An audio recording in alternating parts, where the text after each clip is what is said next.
All right, folks, thanks so much for coming today. We're very happy to have Brendan Boyle with us.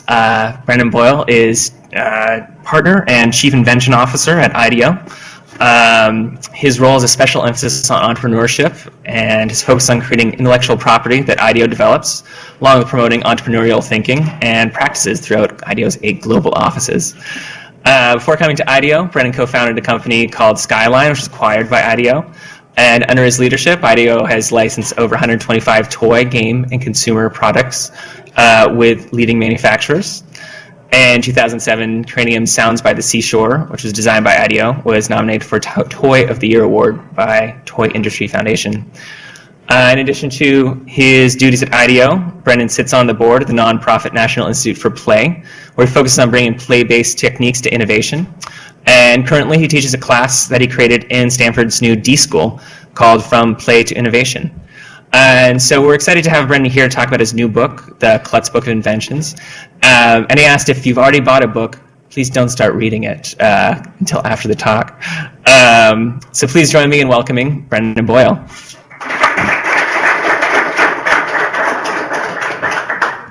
All right, thank you. So I always like to start a talk with a little warm-up exercise, and this is one where if you're sitting down, pick up your right foot and spin it in a clockwise motion. Keep spinning it, and keep spinning it as you draw a big number 6 in front of your face. Keep spinning it clockwise. Really hard to do, isn't it? All right, so figure that one out. So thanks again. This is neat to be here. So imagine... This book is all around brilliant meets ridiculous, and I'll emphasize that theme. But imagine it's 1887, and you're F.E. Muelleroff, and you've invented this thing called a contact lens. So any contact lens wearers out there? And no one's ever seen it before, and you've prototyped this little piece of blown glass, and you walk up to your friend and say, hey, will you test this thing? Put this piece of glass in your eye. And friend would say, well, will it break? And you'd say, well, I'm not really sure, maybe, but it's probably pretty safe. So your friend might say, that's ridiculous. I'm not going to try that. So to me, almost any great invention, I think you could trace back, and someone or a group of people, or maybe hundreds of people would say that was a ridiculous idea. Or further along the lines of eyewear, imagine you're Salvino de Marte, and it's 1284, and you've invented the first pair of glasses. And you test them, you put them on someone, and they say, yeah, I can see better, that's neat.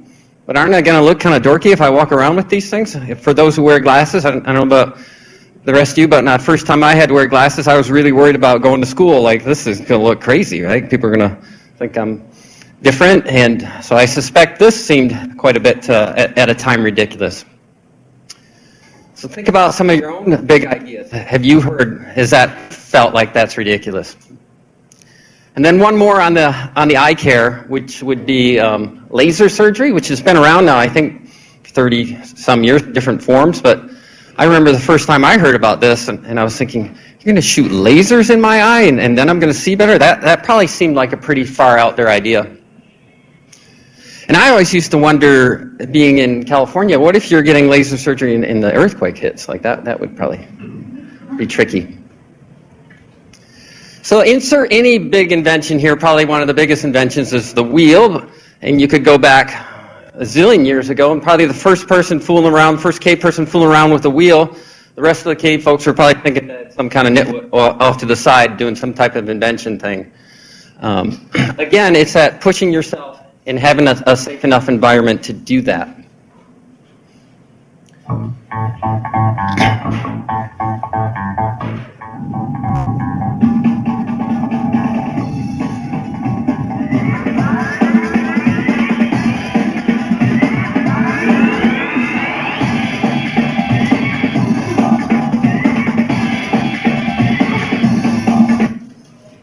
So John Cassidy and I, John Cassidy's the founder of Klutz, great guy. We decided to push this thinking into a project. My whole life's around projects, which I enjoy doing. He's a great person to collaborate with. So we thought, why don't we make a whole bunch of inventions, make a book about it, which pushes this razor-thin line between brilliant and ridiculous. Is it a brilliant idea or is it a ridiculous one? This is the one on the cover. So just be prepared. I'm going to show you a bunch of brilliant meets ridiculous ideas today. This is the one on the cover, which I wonder, for those who fly a lot, which I do, and you have to check your orange juice and you can't bring it through TSA, if you would be allowed to carry this and a bag of oranges, if that would be okay, and you can make that. So we had, the project lasted about a year. We probably could have done it faster. We ended up building 162. Each one was prototyped in the shop, built and then photographed, and then a story written about it. We did probably 100 different brainstorms, thousands of different ideas. And what we did to figure out what was that fine line was we took the sketches of the ideas to 4th and 5th grade classrooms. And if they thought it could be a real idea, like they believed in it, then that kind of passed that line about, there's something on that fine line. Something about a 4th grader that's still very childlike, but still exposed to enough adult things. So they see a lot of potential, where I worry as we get older, we start to, we've heard that can't be done enough. So this was reaffirming. I showed this, I was giving a talk, and there was a 5th grader in the audience, and during the questions, he raised his hand and said, "Can I buy that invention?" And I said, "Dude, I can tell you how to make one." So it's pretty neat around that. So I'm going to distill this down into 5 ways to think about being more innovative. That's what we do a lot at IDEO, is think about ways to innovate in our process. So I'll talk about 5. A lot of these you've probably heard, so think about ones that you haven't, or how you can improve in your own innovation process. So the first is, I'd love to, again, this whole premise of encourage your ridiculous. How do you get more comfortable? And it's really, there are 2 things. One, you're worried about being judged by others, being judged by the tribe. Hey, if I throw out this big idea, someone's going to say I'm an idiot or it looks stupid. But probably even more dangerous is being judged by yourself. You'll be in a meeting and you'll hold back on that idea because I don't know, maybe it's just not good enough. So I think if you can get more comfortable through encouraging ridiculous, and one of the best ways I know to do that is through play. The reason we like to play is because it's fun and we want to do it again. That's the reason the dog brings the ball back. It was enjoyable, I want to do it again, right? So find something that's enjoyable and then do it again, and encourage that. So for me, around innovation, that's really neat. So again, I'll slice through some ideas in the book here. So how might we get in shape while on the go? So how about the idea of the elevator with a built-in Stairmaster? So you got to take 100 flights up, but you got to get a little exercise. So maybe this is borderline more on the ridiculous, but there's so much in this country, or worldwide even, spreading around obesity. I think there's going to be a lot more how to get people to move. I fly a lot, and I'm always amazed. I'll take a 6-hour cross-country trip. People get off that plane, and they've been sitting, then they get on that moving sidewalk at SFO. Like, dude, you could walk and get a little stretching, right? So I think there are going to be a lot of things around how to get people to move with this. All right, for those with kids, how might we invent a kid's tricycle that does some yard work? How to get the kid working a little bit. So I love the lawnmower tricycle. It's got a few safety concerns. I'll grant you that, but with some proper shrouding, and I think we could handle that. So this idea probably seems closer to the ridiculous, but I think it was 2 years ago, Fisher-Price came out with a smart cycle, which is a little video gaming system, but the kid has to put some energy in to get some excitement out, kind of thing, which is done really well for them. So again, you'll see, I think, a lot more of thinking around how to get people to move a little bit. So when I think about the innovation process, we talk a lot about design thinking at IDEO. We really start with observe and understand what the user's doing. That frames up into a point of view, into some type of synthesis, strategy. I'm really focusing around the ideation. So once we've done that part, how do you push yourself to get something more innovative? So this book is focused around that. After that, lots of prototype and testing, and then go back and do it again. So what are your different techniques to ideate more? It's really kind of the focus. Just to put that in some process perspective.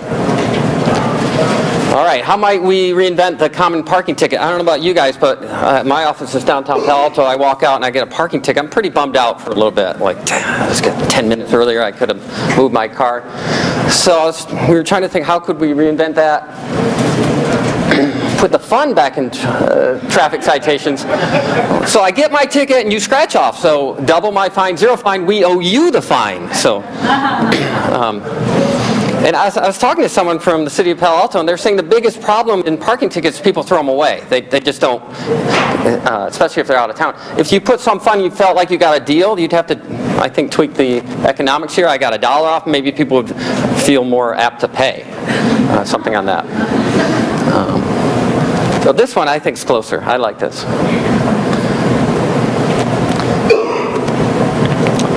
All right, and then another one, this, how might we make using the umbrella easier? How about if we had the helium umbrella, so it floats over your head?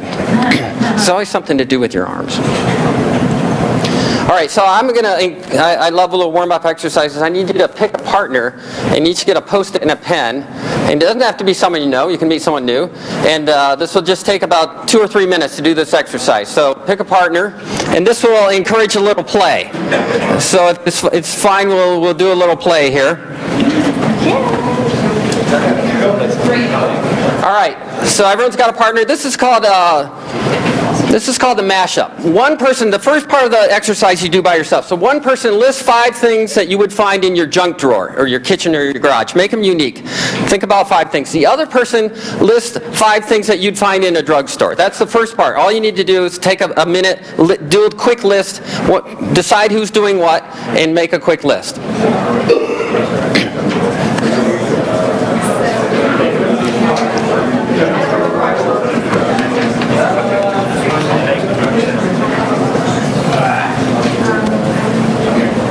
All right, play along a little bit.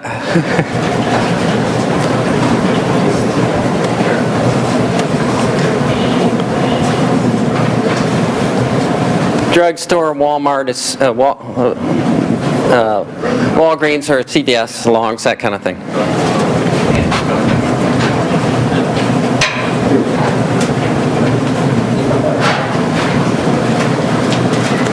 All right, just another couple seconds to make your list.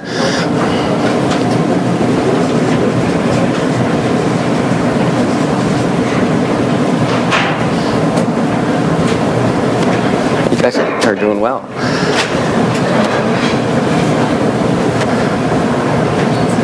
All right. Okay.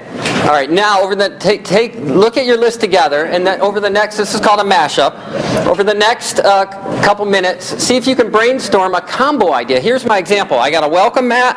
I have a whoopee cushion. I have a whoopee mat. Right. So just do a brainstorm combo idea and push your thinking. This is encourage ridiculous. We're in a safe environment here, and let's see what we can come up with.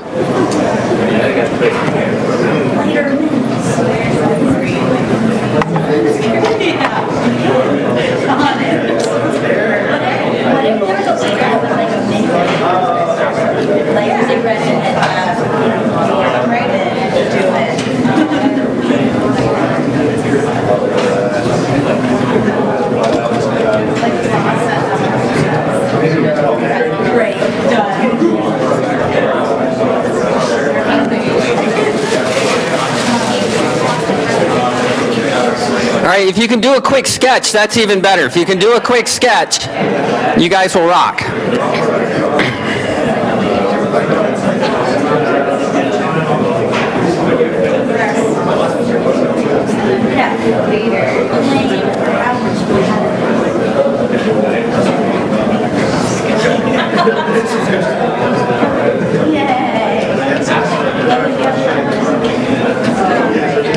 All right, just another few seconds.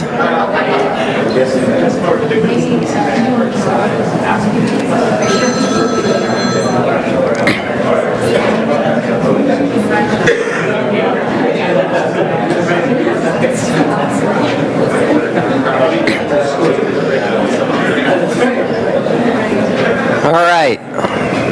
You guys got one? All right. 15 more seconds, so finish one up. Good. Perfect. Okay, who wants to share one? Who's got to share one? We'll start with you guys. What do you got? We came up with an editable credit card that's made out of aspirin, so you just bite off pieces of it if you need Edible to. credit card made out of aspirin. I think that might work. Brilliant or ridiculous? I'm not sure. I like it. What do you guys have? You got one? Yeah, we have a coaster that dissolves into soap and shampoo. Ooh, a coaster that dissolves into soap. Very interesting. I like that. You guys got one? Yeah, we got the underwear doggy bags, the stuff that cleans up after itself. Underwear doggy bags that clean up after themselves. You prototype that one. I'm not going to prototype. What do you guys got? Okay, we got sunscreen keychains so that you always have your sunscreen with you when you need it. Ooh, very. I haven't seen that. That could be very cool. Who else? What do you guys got? We have diaper balls, so they're good to play with, and then you can also roll them up and use them. Diaper balls. All right. I'll let you guys prototype that one too. Awesome. New kids in the family, I think, somewhere. Who else? Anyone else got one? Yeah, we came up with one, a disposable wall-mountable camera for, taking pictures of your party. Very cool. Disposable wall-mounted camera. Might be good. All right, thanks, guys. Again, just trying to encourage your ridiculousness. This is a really good warm-up exercise if you find your group wants to sort of expand a little bit and get in a little more playful attitude. Typically, these aren't going to be the big ideas, but you get more comfortable producing ridiculous ideas, and I think that's a neat state to be in. Again, I've given this talk several times. Usually at universities, there's 20% of the ideas have a condom involved for some reason. So I think it's in both most junk drawers or whatever. So that's the mashup. That's a nice. So that's encouraging ridiculousness. One around being more innovative is just encouraging quantity. Just more ideas, you'll have more to choose from, which is a really good thing to think about. There's a lot of stereotype about the big idea, the flashlight over someone's head, and they're waiting for that.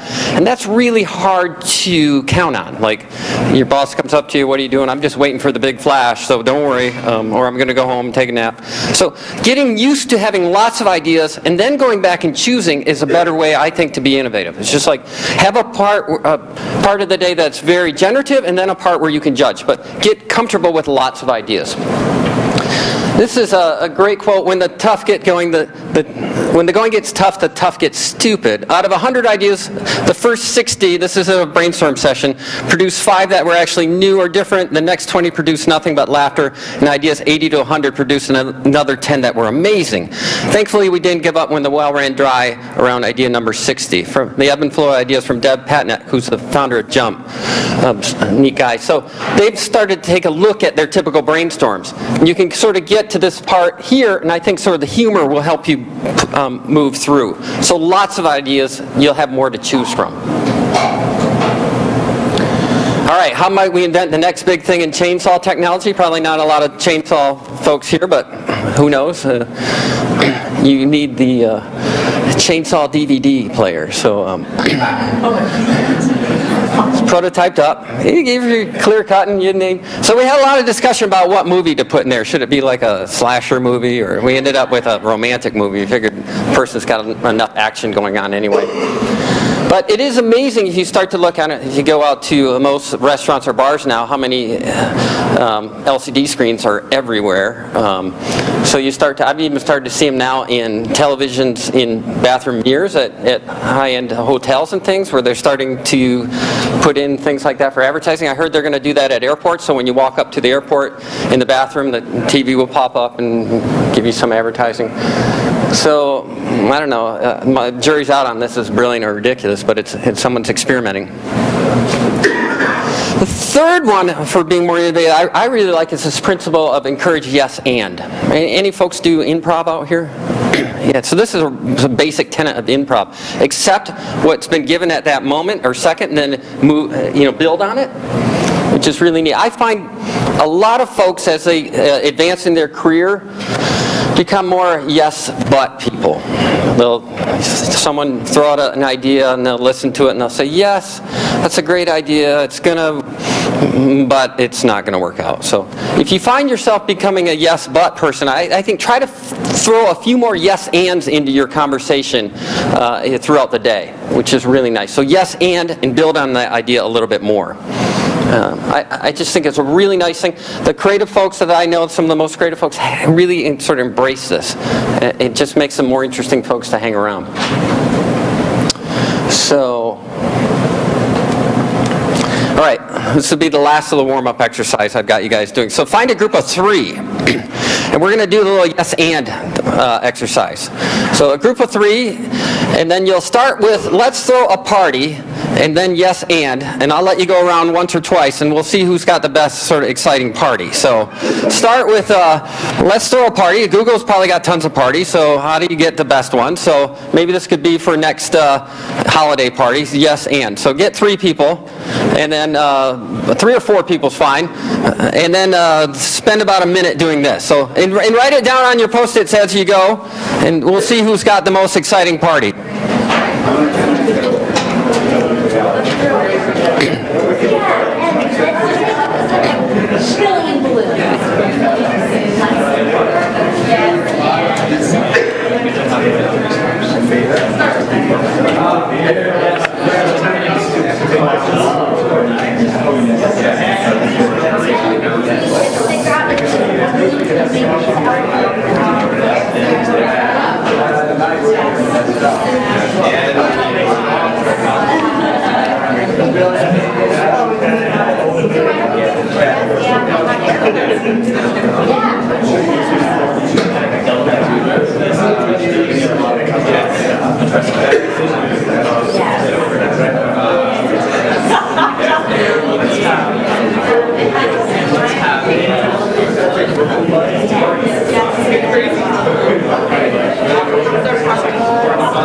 Try to get around the horn at least twice, guys. See how wild this can get.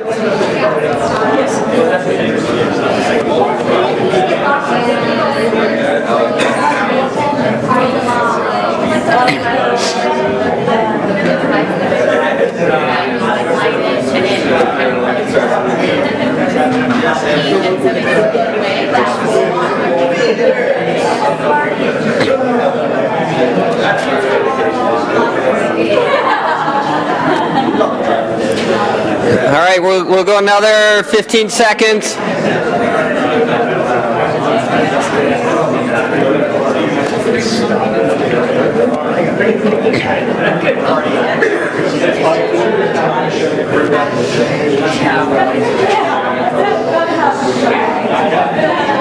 All right, okay. You guys make it around a couple times? Perfect, okay. All right, let's hear about what the holiday party next year perhaps at Google will be. You guys seem like you're laughing. What do you what do you guys got? So it's like a cloud-based, cloud-themed party. Our party actually like floats. So there's an elephant and clowns and cupcakes, and they're tethered to balloons, lots of balloons. So they all started floating away into the cloud. Very cool. Way to stay on brand too. Very nice. What do you get? Do you guys want to share? What do you got? We had a flying petting zoo with a taco truck with a hot air balloon that goes to different open spaces and parties. Sweet. Flying petting zoo. You better have a good year for that one. That's awesome. Who else? Who else wants to share? Yeah, what do you guys got? So we've got an alcohol-themed party with different music, food, and dancing themed to different types of alcohol. So Mexico tequila and so on. Crazy fun. Great. So very cool. Anyone else? All right, come on over there. Well, so the main points of our party are there's musical instruments, so if you want to sit down and play the drums, no problem. We got a drum set, got a bass, got guitars, keyboard, and gorilla costumes, hats a must, earrings a must, and a trampoline for those who jump. Fantastic. All right, guys. Oh, you got one. Cool. Ours is balloon themed too, but in our case, the dogs wear costumes as well, and we have fun mirrors in those balloons, and then we skydive into random farm. Skydive into... Are you questioning? All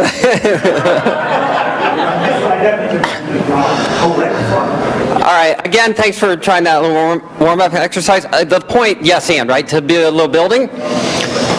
Again, I've done this with colleges, and there's usually nudity involved in every party. So this didn't come out of this one.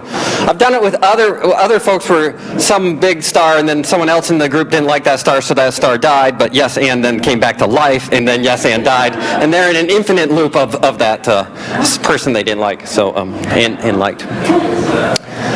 So these are just some quick sketches from other parties. Invite Aerosmith and a rocket stage, things of that nature.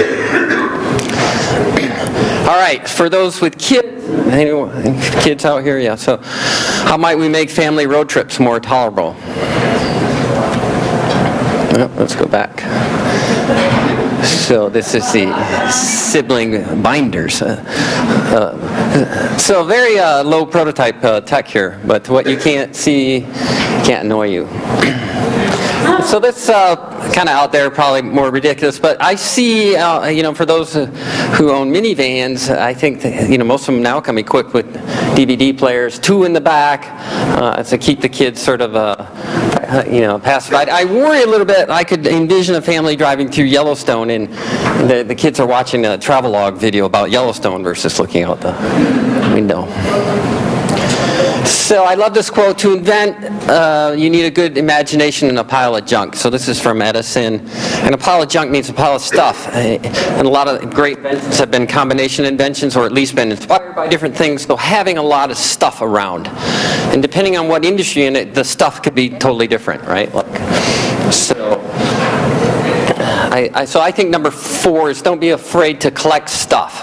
Collect stuff and use it as great examples. Either collect them for yourself, collect them for your group, collect them as a company, and what are the best or most interesting examples. So if you take a tour of IDEO, you'll see a lot of stuff in different areas. So this is if you're lucky enough to get to this is Edison's lab, actually in Dearborn, Michigan now. Henry Ford was a big admirer of him, so he moved all his lab over to Greenfield Village. So if you get there, it's an amazing amount of stuff in there, right? So considered one of the most prolific inventors of his time. So I think that's really cool. I think it's very inspiring. So figure out what that is for you and collect more of it. So a really quick example, personal example. This is an invention we did called the jumperoo. So this is, take one of those things that hung in the door frame, bounced up and down, and we made it freestanding. The problem with the one in the door frame is moms loved it and hated it. They loved it because the infant loved it. They hated it because they thought it might fall down. It's dangerous, or if you lived in a small apartment building, it blocked your key passageway. So we made it freestanding. And we took that insight, quickly prototyped it out because we had all this junk around, and made this one, and that turned into that one, and then we sold it to Fisher-Price. It turned into a whole category. They sell over 1 million units a year at $60. It's in its 5th year, and it's done really well. So it was a nice sort of collect junk example for us. And it's really neat. We give them out all the time for baby shower gifts at IDEO. And someone sent me back a YouTube video of their kid on it, and I thought that was interesting. So I searched Jumperoo on YouTube, and there are over 5,000 individually Jumperoo generated videos. So people loved seeing their kid jump up and down, so they're sending it. So that's a new metric to see post metric if it's successful of something that worked well. And we can go back and get inspired by what folks are doing with that. For those who grew up in a large family, I was 6 out of 7 kids. There's always arguments about the bathroom. So we've got the multi-seat family model. It's Mom, Dad, Jenny, and Charlie, right? So if you do a book like this, you get a lot of humor around the bathroom. So at one point, I think we had 8 or 9 commodes in the shops, and we had to get rid of some. So the guys in the shop actually put them up on Craigslist, and people are buying used toilets, which is interesting in itself. So this is a product someone sent me after seeing that. Sent me this. I haven't seen one, but it's some kind of, I don't know if this is doing well or not. It seems a little bit mechanical, but same issue. And then the last one is really to act different. I think routine sort of really can kill innovation. So make sure your own life doesn't fall into too much of a routine. And how can you sort of shake things up a little bit? And that, I think, helps you get inspired and see things a little bit differently. This is the class I teach at Stanford. We did a project last year around how do you encourage more movement in meetings or when you're sitting at your desk. Some of the insight they saw from big companies, probably not you guys, but think more typical corporate, where if you're not seen at your desk, you're not seen as working. So people were afraid to get up and move around. So this one group invented kind of an exercise chair that would be at your desk. You could do some stretching and do some other things like that.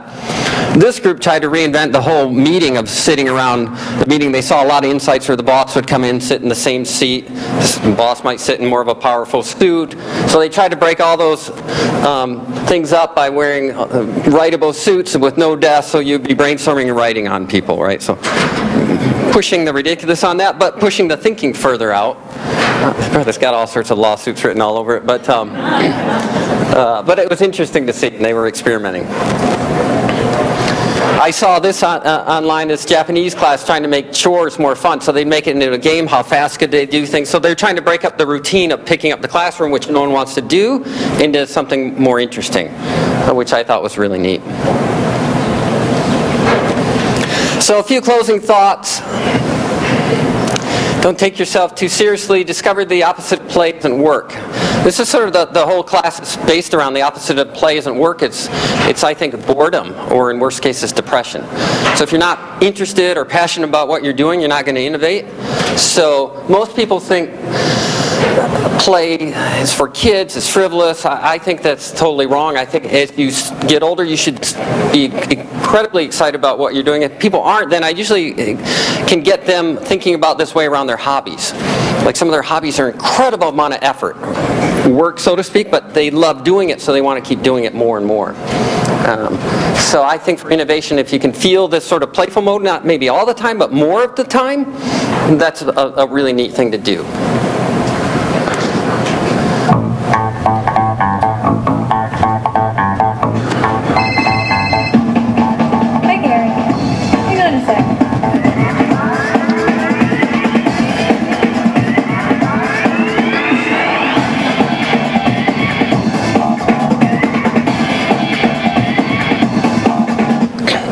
For those on Caltrains, you'd want to have one of those to give to the person next to you.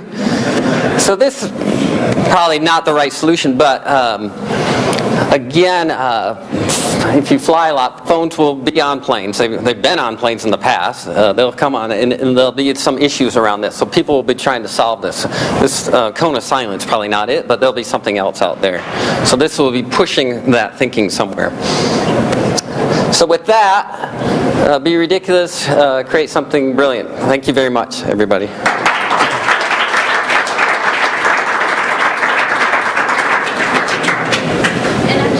So I think, Simon, we probably have some time for questions, or what do you guys normally do? So if you guys got any questions, love to. You bet. Yeah, I'll repeat it if you yell it out. Basically, I understand the idea of creating tons of ideas, even with the idea that maybe you feel that they won't be that good. Then, what's the process of narrowing down the ideas? Maybe not necessarily to the winner, but right. So the question is, if you create lots of ideas, how do you narrow down? Couple things. People have different techniques. The first is to realize when you're in a divergent mode, when you're creating ideas, and when you're in a convergent mode and you're eliminating ideas. Too often folks are somewhere in the middle. Well, they'll keep trying to come up with ideas when they're trying to focus, and that doesn't help. So one, realize what mode you're in. And then two, for me, it's be ruthless as to which ones fall to the floor. Everyone wants to save lots of ideas, like maybe this one's good or maybe not. But so there are different techniques we do. The first one is after a brainstorm is we quickly take a group vote as to which ones. And that's just sort of see where the butterflies sort of land. And that will help narrow some things. The other is, then we'll sort of circle 10 that we like and then do quick experiments to see if those have some merit. Again, that next part of that phase. But two things. Realize you're in convergent mode, so it's okay to cut, and then two, try an experiment and see if it goes somewhere. Good question. Yeah? Sorry. I'm big into play and having fun and role-playing all that, but I'm going to actually ask something serious, so I apologize in advance.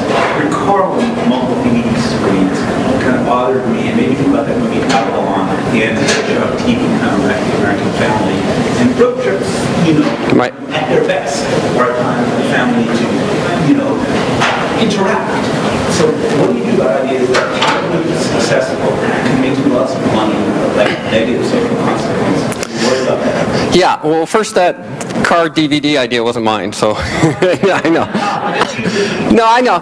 I think, again, it comes down to your values and your judgments. At IDEO, we're a service industry, most of our work, so we're trying to decide what clients to work. And Dave Kelly, our founder, we've used this for years, is we have a teeter-totter. On one side's a heart, and on one side's money. So we're trying to balance some of those things, right? So if it's too far out of whack one way, we'll usually say no. If it's too far, only the heart, we can only do some of those, otherwise we can't sustain. So there's somewhere in the middle, or something that you're comfortable with. But yeah, those are challenging. I think we lean probably more toward the heart, so hopefully. It's a good question. I worry about that too. Too many TVs, kids aren't getting out, and I grew up in a world of physical play. You're outdoors most of the time. Yeah. So you mentioned having a lot of junk around kind of spurs creativity. Right. I know as a person living in San Francisco, it's hard to keep stuff. Yeah, so hard to keep stuff. Yeah, one, I was talking about innovation in the workplace, so maybe there's more junk around here. So it seems like there's plenty of room here. So it's a question of, is it your personal kind of inspiration stuff for those type of projects, or is it work stuff? So if it's here, then you dedicate more things. I think you're probably the same, but most companies aren't. We're really big on having lots of different magazines at IDEO. It's just like a quick way to glance at something, and we'll be big racks of magazines. I read a really interesting study where, in typical corporate world, if you're seen reading a magazine at your desk, people will think you're goofing off. But if you're seen reading a black and white copy of that magazine or article, people will think you're working, right? So it's a wrong type of thing. So encouraging that type of attitude around a library of that stuff or other junk, collections of stuff, collections of thanks to you guys, we can find that stuff right away. So, yes. You mentioned collect more junk. What are the gist of things right now? There's this whole movement about decluttering. Yeah. Well, yeah, I think around innovation in a group or an industry or whatever, I think it's inspiring to have that. For personal things, I like a clean, neat house without a lot of junk. For those who've had kids, all of a sudden it just starts to escalate on all this stuff. So that's usually why people remodel, to put stuff somewhere else. This is on a sense of around innovating. Yes. Yeah, that's when I alluded to that slide around how do you find the problems. What's the tough questions? So usually a client will come to IDEO, and we've got great relationships with different clients, and they'll have a question. We'll spend a lot of time framing up, is this the right question? And we'll go out at the first part about being inspired and understanding the user deeply around, maybe we'll have a few sacrificial questions, but there's a lot of effort around framing up what is that question before you would jump to ideating. You can use ideation early to do some test concepts to see if that resonates around the question. Yes? So I really like your example of the baby bouncer as a whole category that sort of got created. Any other examples of cool categories that sort of created out of the whole? I think everyone's seeing new insights, or people are seeing them early and then building whole categories. From IDEO. Oh, from IDEO.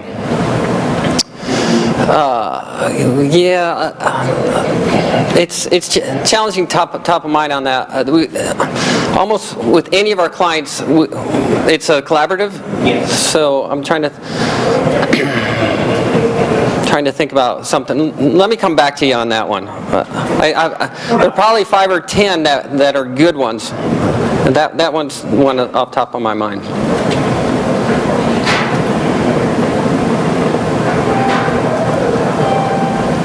Neat. What we're doing a lot of work around social innovation, social impact. So we've started what we call OpenIDEO.com, where you can go there, and there was recently a challenge we had with Jamie Oliver around how to get kids to eat more fresh fruits and vegetables. So out of that, there are a bunch of ideas. We're hoping things like that.